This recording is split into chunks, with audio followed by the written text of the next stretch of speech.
ദേവാമൃതം. ദേവാമൃതത്തിൽ ഇനി ജ്യോതിഷ പങ്ക്തി. ദേവാമൃതം. ഇന്ന് 1192 വൃശ്ചിക മാസം 23-ാം തീയതി, അതായത് 2016 ഡിസംബർ 8-ാം തീയതി. ഇന്ന് വ്യാഴാഴ്ചയാണ്. നക്ഷത്രം 11 നാഴിക പൂരുരുട്ടാതിയും ബാക്കി ഉത്തരട്ടാതിയുമാണ്. പതിവുപോലെ ജ്യോതിഷ പങ്ക്തിയിൽ നമ്മളോടൊപ്പം ഉള്ളത് നമുക്കൊക്കെ ഏറെ പ്രിയങ്കരനായ, നമുക്കൊക്കെ ജ്യോതിഷപരമായ മാർഗ്ഗനിർദ്ദേശങ്ങൾ നൽകുന്ന സർ ഡോക്ടർ കുടമാളൂർ ശർമാജിയാണ്. വളരെ സ്നേഹാദരങ്ങളോടെ അദ്ദേഹത്തെ നമുക്ക് ഇന്നത്തെ അധ്യായത്തിലേക്ക് സ്വാഗതം ചെയ്യാം. നമസ്കാരം ശർമാജി. നമസ്കാരം. ഇന്നത്തെ കത്തിലേക്ക് ബാംഗ്ലൂരിൽ നിന്ന് ലീല എഴുതുന്നു. എൻ്റെ മകളുടെ വിവാഹ കാര്യങ്ങൾ അറിയുവാൻ വേണ്ടിയാണ് കത്തെഴുതുന്നത്. അവളുടെ വിവാഹം എന്ന് നടക്കും, എവിടെ നടക്കും, സ്വന്തം വീടിന് യോഗമുണ്ടോ, നല്ല ജോലിക്ക് സാധ്യതയുണ്ടോ എന്നിവ അറിയുവാൻ താല്പര്യം. മകളുടെ ഗ്രഹനില പരിശോധിച്ചതിൽ മകൾക്ക് 27 വയസ്സിനും 30-നും മധ്യേ സർവ്വവിധ ഭാഗ്യാനുഭവങ്ങളും ഉണ്ടാകുമെന്നുള്ള ലക്ഷണം കാണിക്കുന്നു. 27-നും 30-നും മധ്യേ മംഗല്യകാലം ഉദിപ്പതും. മംഗല്യകാലം എന്ന് പറഞ്ഞാൽ വിവാഹകാലം എന്നർത്ഥം. ചിങ്ങലഗ്നം, 7-ാം ഭാവത്തിൻ്റെ അധിപൻ 7-ൽ തന്നെ നിൽക്കുന്നതിനാൽ ജനിച്ച സ്ഥലത്തു നിന്നും തെക്കു ഭാഗം പിറന്ന വരനെ വിവാഹം കഴിക്കുവാൻ ഇടയാകും. പിന്നെ ഇതിലൊരു ചോദ്യമുണ്ട്, എവിടെ വച്ച് വിവാഹം നടക്കും എന്ന്. സത്യത്തിൽ സാധാരണ അമ്പലത്തിലും പള്ളിയിലും ഗുരുമന്ദിരങ്ങളിലും ഓഡിറ്റോറിയങ്ങളിലും വെച്ചാണ് വിവാഹം നടക്കുന്നത്. അല്ലാതെയും അപൂർവമായി മോസ്കുകളിലും ഒക്കെ നടക്കുന്നുണ്ട്. പക്ഷേ എന്നിരുന്നാലും വിവാഹസ്ഥലം മാതാപിതാക്കളും മറ്റുള്ള ഇവരുമൊക്കെ ആയിട്ട് തീരുമാനിക്കുന്നു. ചിലപ്പോൾ രജിസ്റ്റർ കച്ചേരി വിവാഹം നടക്കുന്നുമുണ്ട്. അത് എവിടെ വെച്ചുള്ള വിവാഹം എന്നുള്ളത് ഒരു അപ്രസക്തമല്ലേ എന്ന് ഞാൻ അങ്ങോട്ട് ചോദിക്കുന്നു. പക്ഷേ 27-നും 30-നും മധ്യേ വിവാഹകാലമുണ്ട്, ഉദ്യോഗ സൂചനയുണ്ട്. മകൾ ജനിച്ച സ്ഥലത്ത് നിന്നും തെക്ക് ഭാഗം പിറന്ന് വരനെ വിവാഹം കഴിക്കാൻ യോഗവുമുണ്ട്. ഗജകേസരി എന്ന യോഗം കാണുന്നു. ഒരു കാട്ടിൽ വാഴുന്ന സിംഹത്തിൻ്റെ അധികാരം പോലെ ഗർജിച്ച് ജീവിക്കുവാനുള്ള ഒരു യോഗത്തെയും കേസരി യോഗം എന്ന് അനുമാനിക്കുന്നു. ദുഷ്ടശക്തികളെ, ദുഷ്ടഗ്രഹശക്തികളെ,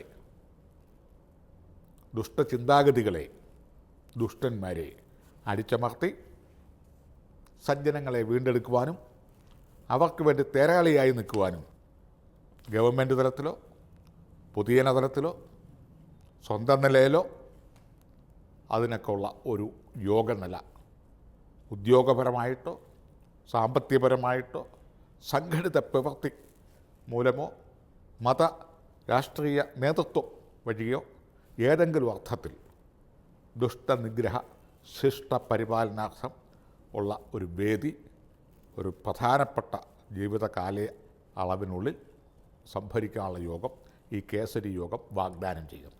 ചന്ദ്രൻ നിൽക്കുന്ന രാശിയുടെ കൂടെയോ അതിൻ്റെ 4-ാം രാശിയിലോ 7-ാം രാശിയിലോ 10-ാം രാശിയിലോ വ്യാജഗ്രഹം സ്വക്ഷേത്രം മൂലക്ഷേത്രം പൂണ്ട് നിൽക്കുകയാണെങ്കിൽ ഈ യോഗത്തിന് ശക്തി കൂടും. അതാത് കാലഘട്ടങ്ങളിലെ കാലിക പ്രാധാന്യമുള്ള വകുപ്പുകൾ, തൊഴിൽ മേഖലകൾ, ജീവിത മേഖലകൾ കയ്യാളും എന്നർത്ഥം. ഇനി അങ്ങനെ സ്വക്ഷേത്ര മൂലക്ഷേത്രങ്ങൾ പ്രാപിച്ചു നിന്നില്ല, അല്ലാതെ തന്നെ ചന്ദ്രലഗ്നത്തിൻ്റെ കൂടെയോ 4-ലോ 7-ലോ 10-ലോ ആയിട്ട് നിന്നാലും കേസരി തന്നെ. ഇത്ര കണ്ട് ശക്തിയില്ല എന്ന് മാത്രം. അപ്പം ശക്തിയുള്ള വകുപ്പുകളിൽ ജോലി കിട്ടാനുള്ള യോഗവും അല്ലെങ്കിൽ അത് ഭരിക്കാനുള്ള യോഗവും 1000 പൂർണ്ണചന്ദ്രനെ കാണാനുള്ള യോഗവും എന്ന് പറഞ്ഞാൽ 1000 പൂർണ്ണചന്ദ്രനെ നേരിട്ട് കാണണമെന്നൊന്നുമില്ല. അതായത് 82-നും 84 വയസ്സിനും മധ്യേ വരെ പ്രായം, വയസ്സ്, ജീവിച്ചിരിക്കാനുള്ള യോഗം ശരാശരി.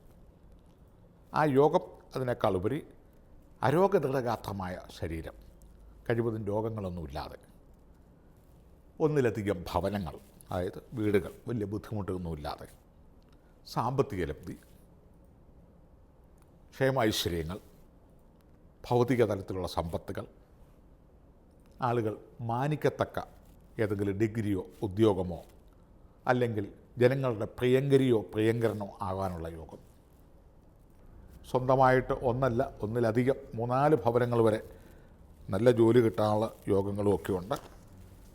എന്നാൽ ഒരല്പസ്വല്പം കുഴപ്പമുള്ളത് പ്രാണൻ്റെയും പിതാവിൻ്റെയും കാരകനായ സൂര്യൻ 12ാം ഭാവത്തിൽ ഗുളിക സമേതനായി നിൽക്കുന്നതുകൊണ്ട് പിതൃക്കളുടെ ഒരു അനുഗ്രഹക്കുറവ് എല്ലാ രംഗത്തും സ്പഷ്ടമാകും. എന്തെല്ലാം ഉണ്ടെങ്കിലും മൺമറഞ്ഞു പോയ പിതൃക്കളുടെ അനുഗ്രഹവും ഗുരുത്വവും ഈശ്വരാനുഗ്രഹവും മനുഷ്യൻ്റെ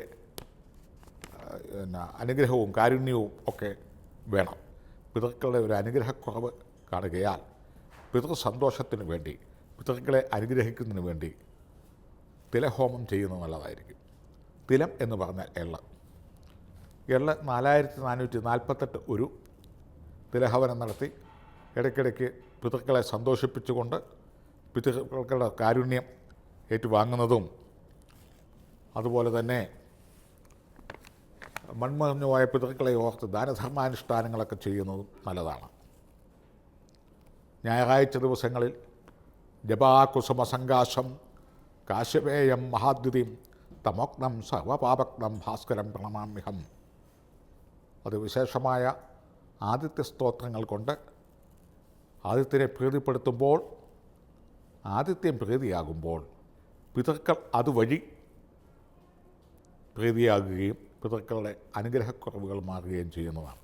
ഇത് സൂര്യഗായത്രി എന്ന് പറയുന്ന കർമാനുഷ്ഠാനങ്ങൾ കൊണ്ടും പെട്ടെന്ന് തന്നെ ഇക്കാര്യം സാധിച്ചെടുക്കാവുന്നതാണ്. ഓം ഭർഭവസ്വതൽസവതുവരേണ്യം ഭർഗോ ദേവസ്യ ധീമഹി യോ ന പ്രചോദയാൽ. പ്രധാനമായിട്ട് ദേവതകൾ പോലും ജപിച്ചു വരുന്നതായി സൂര്യഗായത്രി മന്ത്രങ്ങൾ കൊണ്ട് ജലഗന്ധപുഷ്പധോദേവ ജലാന്തം, ഗായത്രി പത്മത്തിൽ വെള്ളം, ചന്ദനം, പുഷ്പം, ധൂപം, ദീപം ഇത്യാദി പഞ്ചഭൂതങ്ങളെ കൊണ്ട് ശക്തിപ്പെടുത്തി കടുംബായുസാദികൾ നിവേദ്യം അർപ്പിച്ച് പിതൃക്കളെ സന്തോഷിപ്പിക്കുന്ന ഒരു രീതിയും പുരാതനമായി അവലംബിക്കാറുണ്ട്. ഇതെല്ലാം ചെയ്യുന്നത് കൊണ്ടും നല്ലതാണ്. ഏതേത് കാര്യങ്ങളിൽ ഏതേതിന് പ്രാധാന്യം അതിനനുസരിച്ച് ചെയ്യാം, കാഠിന്യമനുസരിച്ചും ചെയ്യാം എന്നും പഴമക്കാർ പറയുന്നു. അപ്പോൾ സൂര്യഗായത്രി ഹോമം ചെയ്ത് മാണിക്യരത്നം ധരിക്കാം, പിതൃബലി അർപ്പിക്കാം, ഞായറാഴ്ച ദിവസങ്ങളിൽ ജപാകുസുമസങ്കാശം തുടങ്ങിയ സ്തോത്രങ്ങൾ ചൊല്ലി പ്രീതിപ്പിക്കാം, ഞായറാഴ്ച ദിവസം പിതൃക്കളെ സന്തോഷിപ്പിക്കുന്നതിന് വേണ്ടി അന്നദാനാദികൾ ചെയ്ത് കാരുണ്യപ്രവർത്തനങ്ങൾ ചെയ്യാം. ഇതെല്ലാം ചെയ്യുകയും ചെയ്യാം. ഇപ്രകാരം ചെയ്ത് കഴിയുമ്പോൾ 27-നും 30-നും മധ്യേ പറഞ്ഞ ഭാഗ്യാനുഭവങ്ങളെല്ലാം ഉണ്ടാവും. ദോഷപ്രതിവിധികൾ ചെയ്യുന്നതും നല്ലതാണ്. ജ്യോതിഷ പങ്ക്തിയുടെ ഇന്നത്തെ അധ്യായം ഇവിടെ പൂർണ്ണമാവുകയാണ്. ജ്യോതിഷപരമായ മാർഗ്ഗനിർദ്ദേശങ്ങൾ ഡോക്ടർ കുടമാളൂർ ശർമാജിയിൽ നിന്ന് അറിയുവാൻ ആഗ്രഹിക്കുന്നവർ താഴെ കാണുന്ന നമ്പറിൽ അദ്ദേഹത്തെ കോൺടാക്ട് ചെയ്യാവുന്നതാണ്. പ്രശ്നപരിഹാരങ്ങൾ സ്വായത്തമാക്കാവുന്നതാണ്. ദേവാമൃതം